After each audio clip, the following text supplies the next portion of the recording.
meant to hurt you. Never meant to make you cry.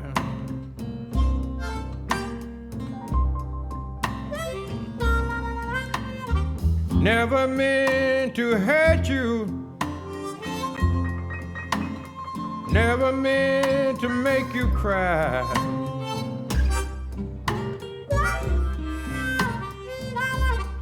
Now I'm lost in this house, and I can't remember why.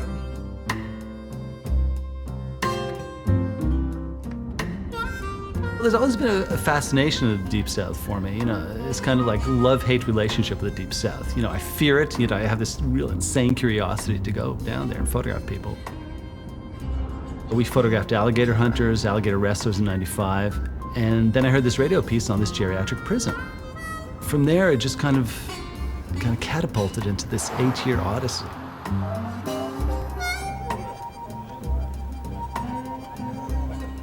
The first prison we went to was Hamilton A&I, so that stands for the Hamilton Institute for the Aged and Infirm. It's really just a nursing home with barbed wire surrounding it. Right. Loosen them up a bit on that. Too much. I take pictures about things that I'm curious about. This is what I do. I'm fascinated by this lifestyle. Yeah, that's good. That's good. Good. I'm allowed entrance into their world because of this camera I'm holding. Cameras is a great visa that says, hey, here's your ticket to enter these people's lives. Here's a lifestyle you've never seen before. Here's a lifestyle that no one will let you into. Here's a lifestyle that's not your own. Come in and visit. And that's what I'm hoping to pass on to the public through the book, through the exhibition. Here's your visa into their lives through my images. Yes, sir. But I've always been a fanatic for health. working out. Yeah, for health. Yeah. Because you're in amazing shape, man. Robert Braxton's 63, looks like he's 53. I mean, the guy keeps himself in great condition. He's the big guy on campus in Hamilton right now. He's 63, but no one's ever gonna screw with him. Okay. I had a chance one time to go maybe professional baseball, pitching the ball, but my attitude messed me up. It's 11-7, so 11-5. Yeah, 11-5, then I push to third. Yeah. Third. You be tensed up sometime and stressed out sometime, and I found out that weights and working out, it burns a lot of it, you know. Takes a lot of tension, frustration, you know, keep you in a good mood. And when you feel good physically, you feel good mentally, you know. And then when you're feeling good, you're able to do good. When you're miserable feeling, hey, man, you see where I'm coming from? You feel bad. You feel real bad. You do bad things.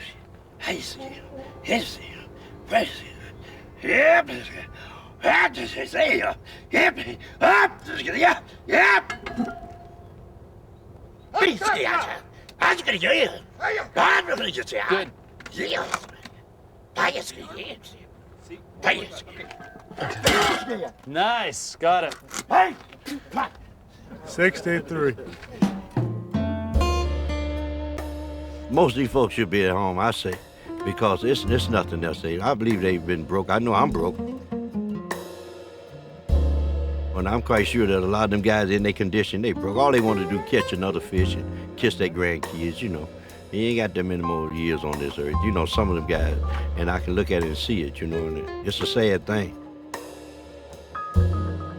Lately, when you get old, man, you started thinking about a whole lot of things, you know where I'm coming from? You started thinking about, is there a heaven or hell? You see, you start thinking about these things because you know you're getting near that time, you know. And, hey, what can I say, man? I just be trying to, you know what I'm saying, do the right things and hope that one day I'll be able to get out of here again, you know, and do the right things before I leave this earth, you know. I sure hope so. Here we go. One like this, good. Okay, that's one. That's great. All right, now 1, 2, 3. All right. Let's just see what this looks like, and then we'll start. The young guys in Hamilton A&I are there basically to take care of the old guys. Is he still here? He died. What was this hill, man? The first time we went in, we said, you know, we might be doing a book project. So when we return to the prisons now with the book, we get much different sentiment towards us in the sense that they're very willing to be photographed, most of the men now. They want their pictures taken. They want their stories told. Now eyes right here. Your eyes right in the lens. Thanks. Good. One guy killed his wife because she was jealous. And when we asked him, would you do it again? He goes, damn right I'd do it again. He had no remorse at all. You know, and then you see the opposite in Victor Hamilton, who is so remorseful, so sad, and just so pitiable when he talks about it, that you can't help but feel empathy for him. Life sentence, that means there's no chance of parole. That's insane. So you're basically going to die in prison. Right. Why'd they give you a life sentence? Because I was a paramedic. And then you said that... That incensed the judge. Why? Because my professional calling was to save lives, not to take it. But all that kind of goes up in smoke when you're using drugs. And that's exactly... I have a scar on my hand right here where I injected drugs. I was divorced. Now, I moved in with a girl that was a go-go girl, and we became kind of soulmates. I asked her, please don't bring drug dealers to this house. This is our haven, our safe haven. That's when this whole situation started. And it escalated from an argument to a slap fight to she struck me with a hammer and I took it away from her, and she had a little Astra 380 automatic pistol. And that's what I went off the deep end. I struck her with a hammer and she died from her injuries. So I'm totally responsible for it. I made my bed, now I'm lying in it. I still miss her. I still miss her. Your whole life is here, you know. That's the whole deal, man. That's everything. It's all your toiletries and all your store items and all that's all piled into this box, and that's what you live out of. Because of the low ceiling, so we can touch the ceiling. Then there are double bumps. This guy can't sit up. He has to sit like this. There are two things that can't happen. I can't get any closure because she's dead. You can't ever sit down face to face and look in their eyes and say, I'm really sorry for that. I don't know what prompted it. I don't ask your forgiveness. All I want you to do is just listen to me. You can't do that. That option's gone. How do you apologize to somebody whose life you've taken? What justifies that? How do you rationalize it? You can't. You could sit here and go through every word in the dictionary, and you can't come up with the appropriate thing to say to someone whose life you've taken. Or to their family members. Nothing fits. Nothing. It's a tension. It's almost a force field of tension and hopelessness. And that's what this camp is, particularly. Hamilton A and I, the joke is it's Hamilton lay and die. It's not like we're a family, but then again, it's almost like it's us against the world in some situations. That people have ostracized us and we're the garbage of society. You know, we're still human beings. I would hate to think that I was born and went through my whole life to end up in prison for murder. That doesn't fit. But it seems a waste to be in good health and accomplishing nothing. Nothing. It's a waste of time, waste of taxpayers' money. If I'd known I was going to have to be here all this time, I wish they'd just carried me out in the parking lot and shot me in the head.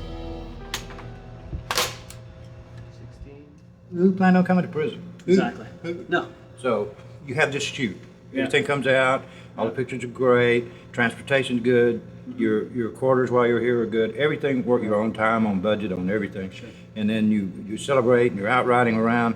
You have maybe one or two drinks too much. It impairs your reaction time and your vision. You bust an intersection, you kill somebody in another car, or you kill somebody in your car. In Alabama, that's vehicular murder. Right. And that's it.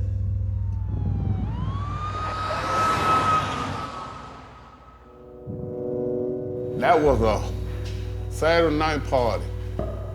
Had a little too much to drink, had a car wreck, brother got killed, my baby brother. He was at the time 29. A lot of time I wish that would have been me died instead of him. Me and him was so close, and so that's why it was so hard when he died, you know, for me to accept it. And my mom and them, they wouldn't let me go to the funeral, so I never did get a closing in the situation, you know. And I finally got enough nerve to go to the cemetery, and nothing could come out. I couldn't say nothing. I just stood there for 4 hours. People say how they feel when they shoot somebody you don't know. But when it comes down to somebody you know and you're close to, they have no idea what a person goes through with. You know, I'm gonna be in my prison the rest of my life, and it don't have walls on it. So that's what hurts the most, you know. I gotta deal with this issue the rest of my life, that I'm the cause of my brother dead. So, you know, that's my issue. Good, let's do it. What do you want the... I like black and white on them. Black? Yep. Just like that, that's great. How about a smile to get that tooth? Yeah, yeah, oh yeah. Perfect. And just kind of cock your head a touch. I woke up this morning and said I had got exactly 10 months. I told my wife it doesn't matter if I get out before school out or through in school days, I'm taking out and the kids is gonna be going to Florida. I said, you can be ready or not. Okay, that's great. You're cooked, sir. So she said, well, I always keep our bag packed in. So, Florida, I'm coming. Lord, I'm looking, Lord, for the road. Lead me home.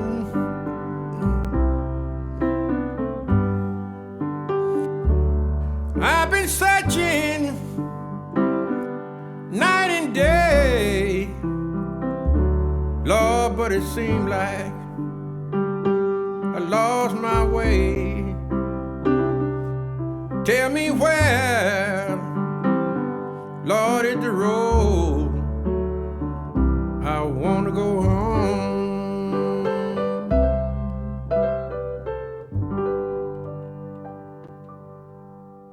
Right, this one seems a lot punchier. We get better contrast and everything, and it really brings out all his wrinkles a little bit more up above it. You know, you're staring into a guy's face that is 4 times the size of life size. And you can't help but just kind of be awed by it. And be awed by the fact that he looks like any other old guy on the street. You don't know he's an inmate. You don't know he's a murderer or a pedophile. He's just a human being. You look at him and you say, oh, there's an old man. However, then you read what they're in for, and you're either repulsed or you go like, oh my God, you know, he could be my great-grandfather. Both got in a couple years ago. Hamilton's 70 or 71. Jackson's only 51. He's a young guy. Okay. You know, but equally Beautiful. good stories. Yeah, the detail is amazing on that camera. Michael Wu is a great graphic designer, first of all. We worked since the early 90s on commercial projects, and we won a lot of awards together. On this project, Michael and I have been collaborating since day one. We decided, let's try to get an exhibition together with the large prints. Let's try to get a book together and tell this untold story to the public. Okay. Permanence. Great. Simon's good. This guy here, I processed him. We are riding a very fine line, because obviously, if I was on the victim side, I'd be very angry and want these guys to be put away forever. Knowing their stories, coming face to face, almost living with them, you see a whole other side to it. So it's very difficult. We don't want to demonize them, but we don't want to glorify them. So it's always riding the fine line, and what we want to do is let everyone make up their own minds, make up their own decision. What you get out of this is up to you. But Calvin, I still think we go with these shots of Calvin here from '97. He's lost a lot of weight. He's lost some teeth too. Is he still singing? Still singing.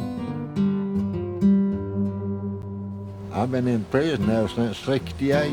Hamilton's the best system I've been to. You're in prison because of an old crime you done back in, what, about 1960? 67. 1967? Just briefly, if you don't mind, if you want to, tell a little bit about it, and then you wrote this song about it. But I wrote a true song about it. All right, would you mind singing one of them songs? I'm down in Kilby Prison, doing life with no parole. Murdered two good people and I didn't have no cause. I was drinking beer and whiskey, taking dope, so don't you see? That's the reason why they gave me life instead of killing me. If I could live my life over, I know that I would change. I know I would not kill no one for his dirty shame. I would not drink any whiskey, take no dope, drink no beer. That's the only reason why that I have life in here. That's pretty good, Calvin. When did you write that song? I wrote it in 1968. You're gonna be a movie star. I bet you. They gotta produce this, send it off to Hollywood. Me and you, hey, me and you go to Hollywood. Go to Hollywood. Go. Yeah. Just turn your head towards me a bit. That's great. And again, great. You know what we're gonna do now? Put the coffee cup down. Now we're just gonna photograph your hands. A lot of these guys will die here. A large portion of the older inmates have spent the largest part of their life in prison, and their criminal record, it's really hard for them to ever get a parole in the state of Alabama, and they'll end up dying here. So you know what we're gonna do? We're gonna give you some of these Polaroids, and then we'll send you some more pictures in a few months. They realize at their point in time in life, if they could tell their story, if they could show their picture to a young man and make them understand this is what happens to you after 20 or 30 or 40 years of crime, I think they'd like to make that point. Right over there. Mr. Davis! You see, I didn't forget you. You forgot me. I didn't forget you at all. I know you ain't. Yeah, I didn't forget you. The rest of them have forgotten. No, we're gonna get a picture of you and we're gonna get as many Polaroids as you want, okay? Ron's unique take on photography is that he always manages to bring out the best in a person. What I mean by the best in a person, I'm not saying to make everyone look like a movie star. I'm just saying to find out who this person is in essence, who this person truly is, and to bring that out in a person. Good, I tell you. You can just feel things. I know, I can. They are in no way demonized, they are in no way glorified. That is his talent. How'd you end up in the predicament you're in now? I mean, how'd you end up shooting her when you shot her? First time I hit her right in there. Oh. Next time I hit her twice in the stomach and a half inch from my heart. Ain't that? If she had been drinking, she'd died. But I still care for her, I ain't gonna lie. But she didn't die. Mm-mm. They said she hadn't been drinking, she would have died, though.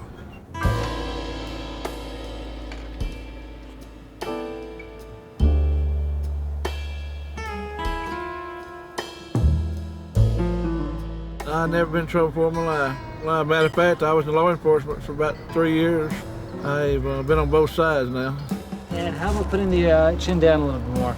Good, that's great. Okay, good. Let's start with the hat off. Just take the hat off and put it in your hands. That's good, just like that. Good. I've been locked up about 14 years now. Okay, that's nice. Great, great. Let me just shoot a little bit higher on the tree. Good, that's nice. I got a life sentence. It's really incredible how he got in there, too. Yeah, well, he fell in love with the wrong woman, I think. Fell in love with the woman, wanted to, she wanted to have her husband killed. Yeah, so he said it took her about a year. Okay, that's right, that's right. Before she talked him into it. And then he hired a hitman to do the job. Yeah. She was an abused woman. She was very abused real bad. And that's one of the reasons I helped her do it. And a lot of people think it was the money. Money never made me happy. I was going a real bad time in my life then. That's why I left my wife. You know, I wasn't happy with anything. I wasn't happy with even myself. Nothing made me happy. Like I say, I've been more content now than I ever have in my life, I guess. Not that I'm locked up, but it's not a good place to be in prison. But I think I'd be real happy on the street if I ever get out. I'd be content to most anything that I did. We're putting out squash, setting out squash. We got about 400 plants we're gonna put out. I got 5 rows, and I usually get about 2,500 pounds a season off of them. They planted 200 pounds of what you call a sweet potato, and we probably get about 3,000 pounds off of them, which don't last long when you're trying to feed 300 people. Hungry mouths. Something fresh, you tell you, out of the garden. 39. You become kind of powerless in prison because you lose your power in prison anyway to run your life. You know, everything's done for you. You're told when to come for breakfast, you're told when to come for pill call. You're told by the other inmates what to do and what not to do if you're an older, feeble guy. And you see that in some of these old guys. I mean, they're very happy just to sit in front of the TV all day, watch court TV or watch crime shows, play pinochle or dominoes, smoke their cigarettes, go back into their bunk, take a nap. It's like an old age home. It is an old age home, basically. You know, they're being taken care of, they're being catered to, they're being given their meals at 5 a.m., 11 a.m., and 4 p.m., put to bed at 6. And that's their life for the next 30, 40 years or until they die. So you feel powerless, you probably feel empty, and you feel hopeless. That ages you, that deteriorates you. You end up in the infirmary, you die at 65 or 70. Oh.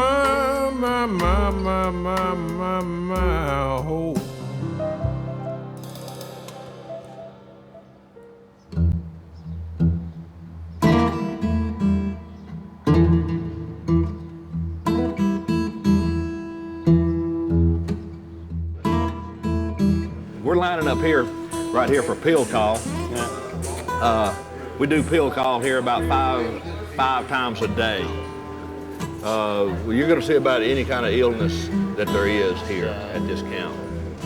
Thank you.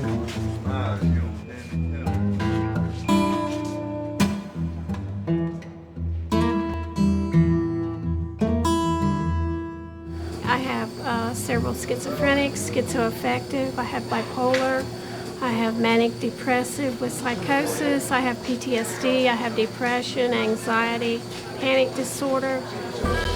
We have several that have dementia and Alzheimer's, and they go the same route as someone in a nursing home or a hospital with that. It's just not a whole lot you can do when they come to that stage of life. Just make them comfortable. They know they're not going anywhere.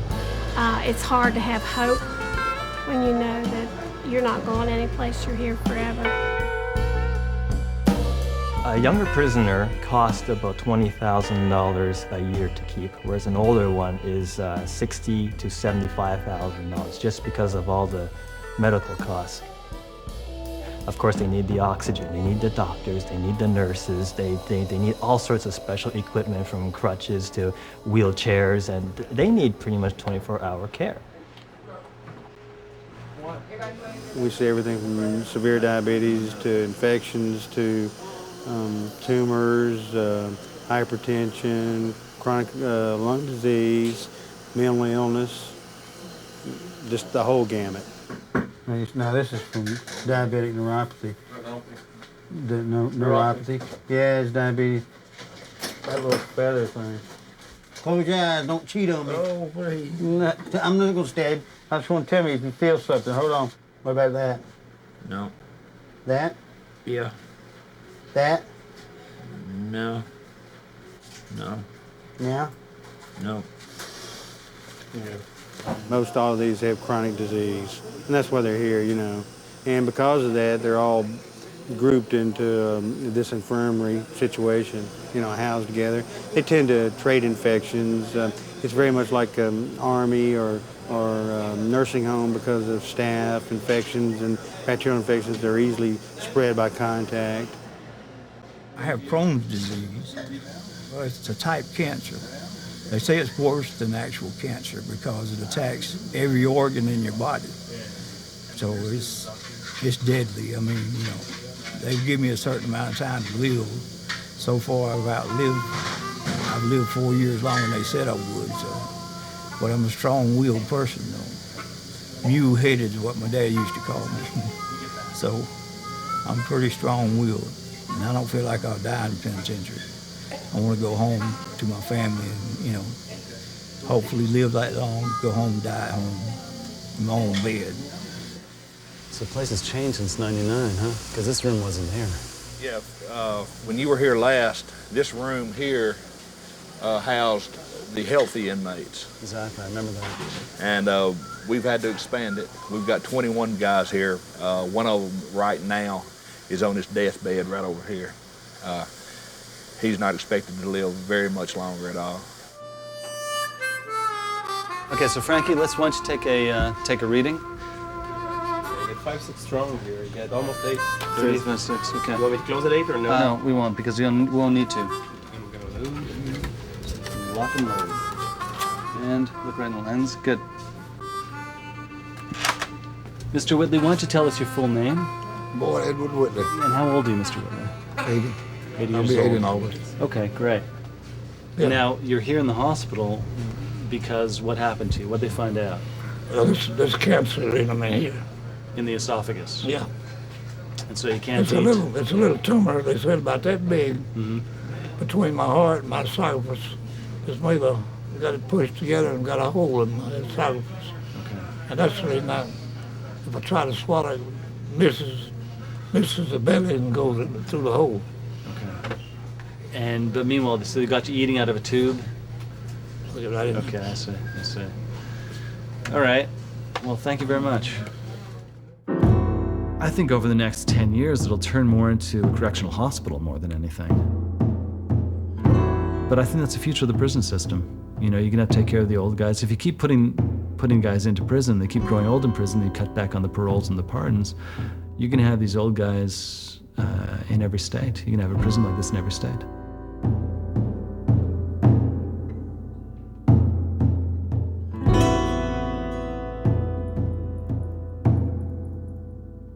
This is what society's paying for. And then when you look at how many inmates are in there that are in the elderly population, we're talking thousands and thousands and thousands. And what is that all costing us? So there's got to be a better way to do this.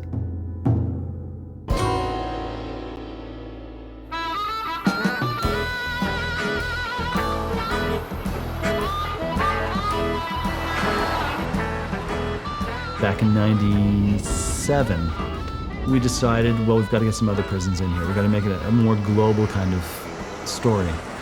And so I decided to start photographing in Canada. We photographed in Archambault, we photographed in a couple other prisons in Quebec. We photographed a couple of women's prisons over the past few years. And then we photographed in Warkworth. It's just about 2 hours out of Toronto. Initially went there in '99. It's a standard prison. It's basically a huge prison facility, huge steel gates, the cement walls, nothing like Hamilton at all. Now, Warkworth is the largest penitentiary in Canada. It's only 600 inmates. I mean, that's like a minuscule penitentiary in the United States. But Warkworth was a place where they seemed to segregate most of the elderly inmates from across Canada. In fact, they started a seniors group in Warkworth because of that, because there were so many elderly inmates. Do you want the glove up or anything different? No, just like that's nice. Just like that's great. I think I gotta be a little different on this. You know what, Don, keep the legs a little close together. Maybe turn your body a bit more that way. Okay. That's it. That's good. Okay, great. Let's just see how that looks. Don Campbell is the director of the seniors group at the Warkworth prison. There's 174 lifers here right now. And how many in the elderly group? And there's about 170. And it's not the same numbers, of course, but yes. For about 23 years, I was the executive director of an organization for the developmentally handicapped. One evening in January 1998, after a car crash, I was charged with first-degree murder and now serving life 25, which is currently under appeal for both the sentence and the conviction. I'm in the non-smoking 80-man unit and am involved in work at the library and do a number of special projects around the institution, such as the health fair and running various symposiums such as the senior symposium. This is the 2004 health fair, and this is the 4th year we've held this event. Healthcare is a major concern to individuals that are aging in prison, and it gives us a chance to deal with some of the people that have health concerns and want to get better advice and information on health. We're expecting over 400 men here this afternoon from the population. Fellows that are concerned about diabetes and their heart and stroke, and this is of major consequence to the people. I think in Canada, what we've noticed is that they try to rehabilitate the inmates more than they have in the States. They try to wean the prisoners out of the prison system so eventually they can go to halfway homes, eventually they can be citizens again on the outside. In Warkworth, what they had was at this area called the Corcan area. There's a barber shop, there's car repair, there's engine rebuilding. They teach the inmates cabinet making, and there was also a car body shop. One of the sidelines that the Corcan operation can sometimes get involved in, and that is community service projects. And that brings a whole different dimension of learning for the inmates. The fire truck, for instance, it's one of many that they've done in the past for various community groups. And it gives the inmates a real sense of fulfillment from doing that, as well as giving back to the community. Over here, this is good, that's good, guys. And let me take a fast look inside there. Because now that we see the cab, a hell of a lot better, so I'm gonna get some guy in there. It's a unique objective for the prison system to actually give these guys a trade, so when they get out there, they can be members of society again. So they won't be without a trade after being in prison for 15, 20 years, like Ed Francis. Well, I was a product of the Children's Aid Society because of my dad's drinking habit. I spent a lot of years on the streets as a young man. And I had a home to go to. It's not like I got kicked out. I had a home to go to, if you want to call it that at the time. I just didn't want to go home. I mean, I see me in the wintertime, you know, in the hallways and shaking and cold and hungry, but I didn't want to go home because I was afraid to go home. I was terrified to go home. And so I think, you know, sexual abuse, verbal abuse, physical abuse, just mental abuse, years and years of my life. I understand you got some interesting tattoos.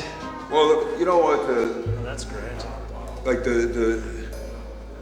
the crow is actually, I'm Ojibwe, eh? Sure. And the crow is my spirit bird. You know, I'm an alcoholic, I'm a drug addict, I got no problem admitting that. You know, I've done speed, LSD, pot, hash, peyote. But alcohol's always been my thing, eh? That's always been my, like, drug of choice, eh? Right now, I'm doing a double life sentence, and my parole doesn't come up till 2013.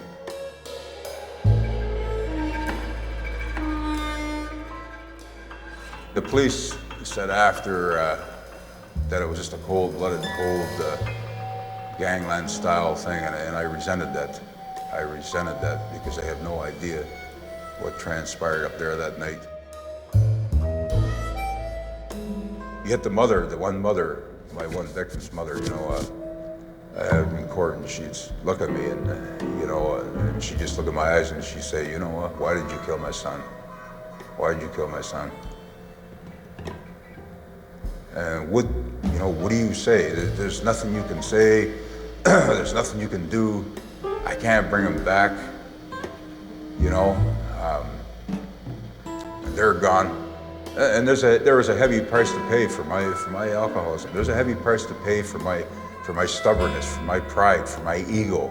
And this is it, this is it. His buddy says, well, you won. I said, how did I win? He goes, well, you're alive. He goes, and they're dead. I goes, how did I win? Yes, they're dead. I'm going away for life. Who the hell won out of this situation? You know, who won? And guys will say to me, yeah, Eddie, come on, have a drink, have a drink. And I say, why do I want to drink, man? Why would I want to drink? The last time I drank, you know, 2 people ended up dead and I'm doing life. Why do I want that?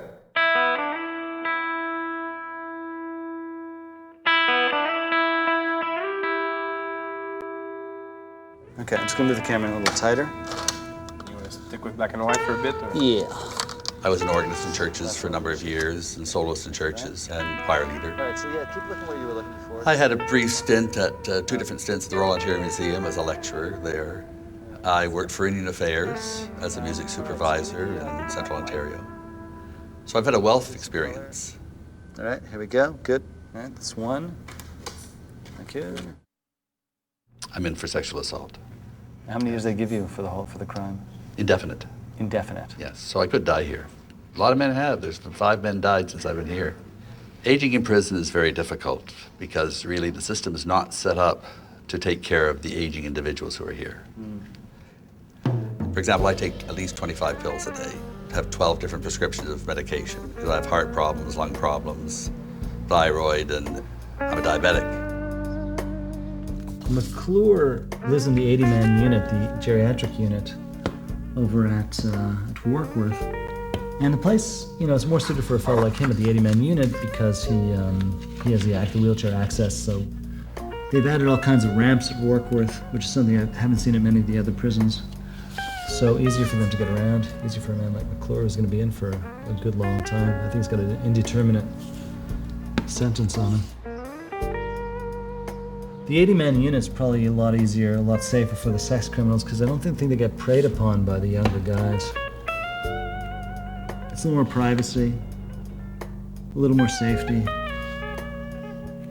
In 1989, we opened the 80-man unit here, a very modern facility with a number of handicap cells and areas where the inmates can move freely about without having to go downstairs to access their cells and to access common rooms.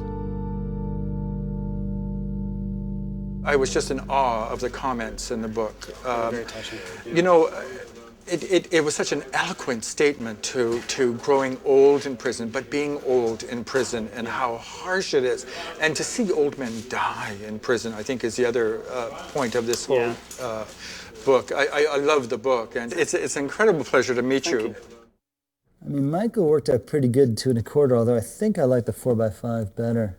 I mean, the guy was highly educated. It was kind of bizarre. He had a PhD in Russian history. I think he taught at U of T for a while. My crime is of sexual abuse, specifically my brother. When he was a child, I guess, and I was in my teens, I sexually abused him. It went on for a number of years. So you know what we're gonna do? Let me just do a test shot here. We'll get you standing up for now. Yeah, that's nice. That's nice with your hands clasped. Yeah, that's very nice, actually. Francis, pull back a bit. So phallometric testing tells me that I'm way up there in the deviancy scale, eh? Because they put this little elastic thing on your penis, and then you go from there, and they show you, the most unbelievable videotapes. I had a reaction to almost all of it, right across the board, and really, it's just the shock, the absolute shock of the test, and I had no idea that I would have scored so high. So I thought to myself, no, I'm not going to pretend. I'm not going to do any of this anymore. I'm going to face the demons and get over them, and hopefully get to go home one day. If I could go back and take it away, I would. I truly would. I mean, I take it all away, but I can't. But I love my brother very much, and I regret every hurt that I've caused him. Absolutely. When you start realizing the absolute horror of it, I mean the pain and the angst and how many years that went on, and you blind yourself to it, absolutely. And when you actually face it, I mean, it's mind-boggling. It really is.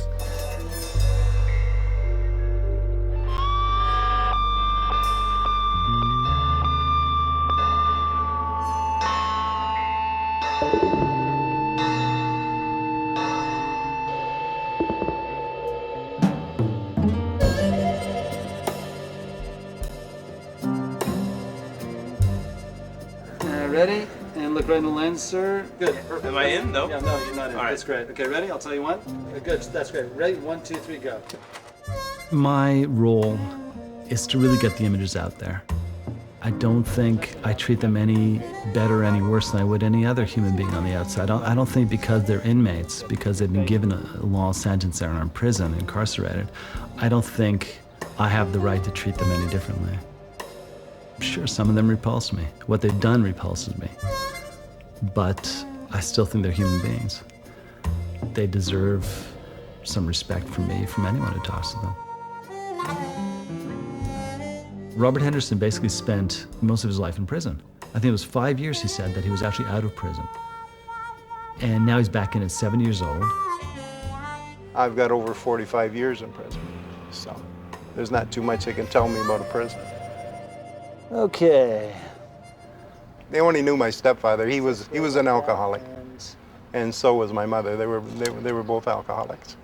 And when I was a kid, they used to have a lot of parties around the house and get drunk, and they used to give me beer in a bottle with a nipple on it. I remember drinking beer that way, right out of a nipple.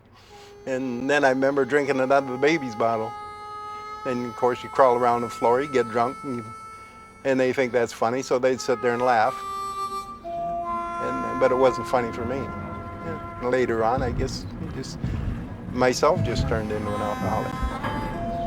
And the murder, that happened when you were 55 years old, you said? Yeah, that's the murder, second-degree murder. How'd that end up? Drinking and raising hell. Really? Yeah. Drinking and raising hell. Just out of, it wasn't premeditated or anything like that? No, It was just it just happened. You got into a fight or like something? I drank a 40-pounder of JD, I drank a 40-pounder of rum, I drank beer and shots of liquor all day long. Right. So then I go to the hotel, I'm in and out of the bars. So then I said, well, I gotta get higher, I'm not drunk enough. So then I bought myself 5 hits of that purple crystal acid. So I took a couple, and they weren't where I took a couple more, so I thought, I don't know nothing about drugs. I ended up taking 5 of those, rode my bike 250 miles, don't remember even riding it. I don't even remember committing the murder, but it looked pretty convincing in the court. Oh, yeah. Okay. So I pleaded guilty to second-degree murder just to get the hell out of there. Really? Because I was laying in a bucket for 17 months. The health is really bad, and like I say, it's deteriorating. And doctor said it's going downhill, and I can feel it going downhill. Every year it gets worse. Shake more, like I am a diabetic. They put me on medication and keep going from there, from day to day. That's all you can do. If they let me out, fine, and if they don't, that's fine too, because what's the difference? I got 15 years left. When you get to the point in your life that you don't care anymore, what happens? Then that's it. Yeah, you got to have something to reach out for. Hopefully, you might see a little flicker of light at the end of the tunnel, but she's awfully dim. Yeah.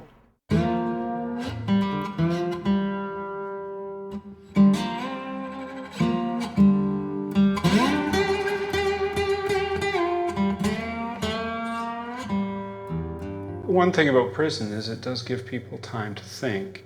Older men change their behavior, and we do see a great deal of remorse, a feeling of a lost life, a feeling of having had one hand to play and they've played it poorly.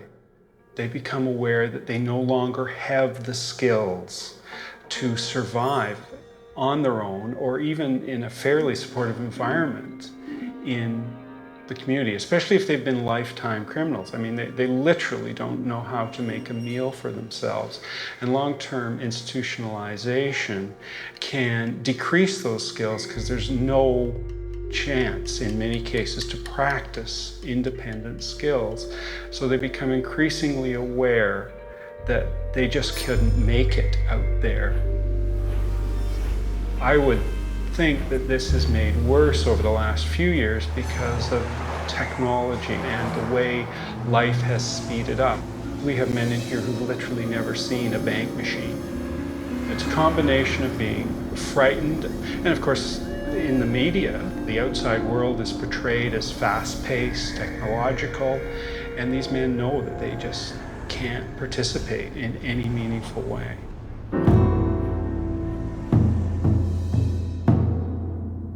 I want to confront people with these images. I want to say, like, what are we doing? Why are these men in prison? What do we do about this?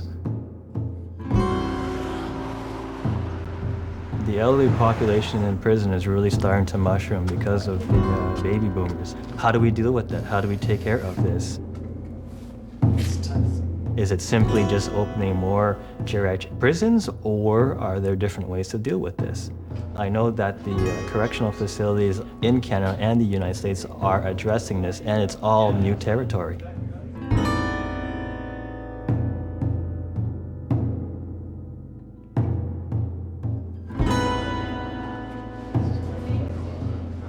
They're struck, I think, by lives they never knew existed. They're struck by a prison system they never knew existed.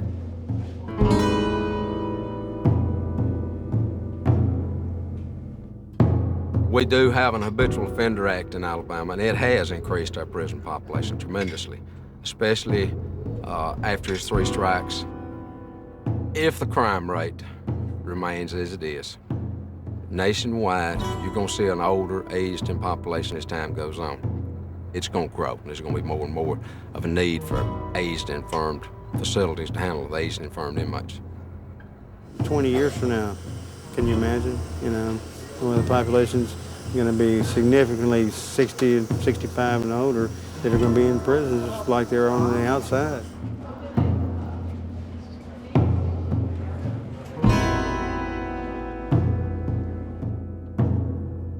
We do have a large number of those aging offenders who are serving indefinite sentences. And that essentially means they may never get out of jail. And that's our problem, because we are going to have to deal with those individuals as they age up to the point of death. So what we've seen to date is just the tip of the iceberg. In a sense, you want to shock people a bit and to say, like, holy shit, you know, what's going on here?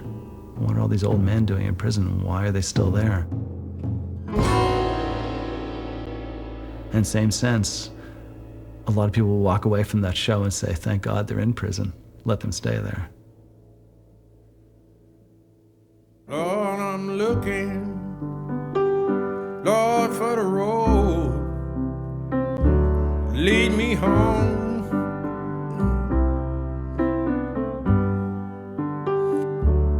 I've been searching night and day, Lord, but it seemed like I lost my way. Tell me where, Lord, is the road